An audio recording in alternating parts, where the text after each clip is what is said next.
going to thread the bobbin for the Opal 650. You need to have a bobbin in order for the machine to sew any kind of a stitch. Once you've threaded the bobbin, it should look something like this with the thread right on the in between the two sides of the bobbin. The Viking bobbin actually has an H on the top of it for Husqvarna.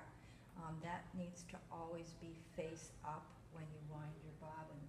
So the first way we're going to wind the bobbin is when you don't have your machine threaded. You can always wind your bobbin first, and you're going to put the bobbin, or you're going to put your thread on the spool pin, put the spool pin in the vertical position, take it down through the tension thread guide, and this is a tension specifically for the bobbin, so make sure that you run it underneath that and through the slot. That way your thread will go on the bobbin correctly, and then you need to thread it through this thread guide right here. So we're going to put the H up, and we're going to put the thread on the bobbin and wind it around several times with the H up, and then we're going to set the bobbin on the bobbin threader and make sure it stays in this thread guide. Then we're going to push the bobbin over like that. And you'll notice when you do that, it says bobbin winding on in the light up box. So once we've got it in that position, we should be able to press our foot and wind the bobbin. And I'm just going to stop right there. You can wind it till it's completely full, and it will shut itself off, or you can wind it till you're comfortable with the amount of thread that's there, and stop it yourself and put the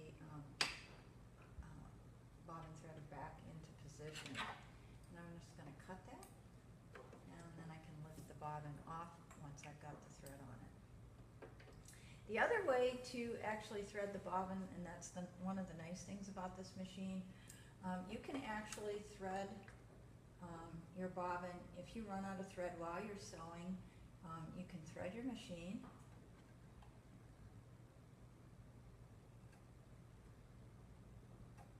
and you can actually thread it with the machine threaded.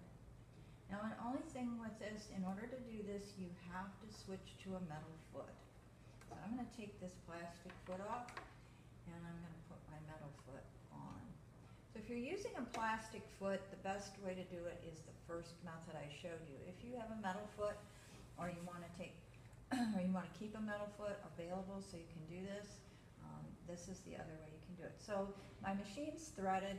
I've run out of, basically run out of bobbin thread.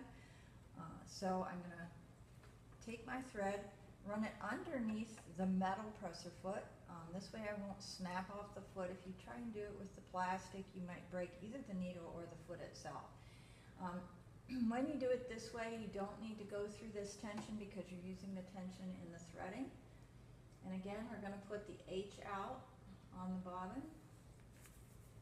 wind it through the thread guide, put it onto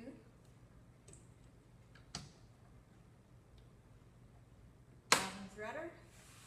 Again, notice the window, and we can just thread it right like that. And when you get it, however you want it, you just can cut it and push this back and take the bobbin off. Once you have your bobbin threaded, it has to go into the bobbin case. And in order to do that, you're going to put the H face up. That will put it in the correct position in the bobbin case, and drop it into the bobbin case. In order to get it correctly, it must go through the slot in the front. Can you see that? And then pull it back till it clicks. It then needs to go around here and come out the front, and there's little arrows right there that help you find where that thread should go. Then you're going to put the bobbin cover on and break that thread off like that. The first time you sew with this machine, it will bring the thread up through, let me show you. Bring the thread up through this hole, and from then on, both threads remain under the presser foot and off to the back left. And that's how you do the bobbin for the machine.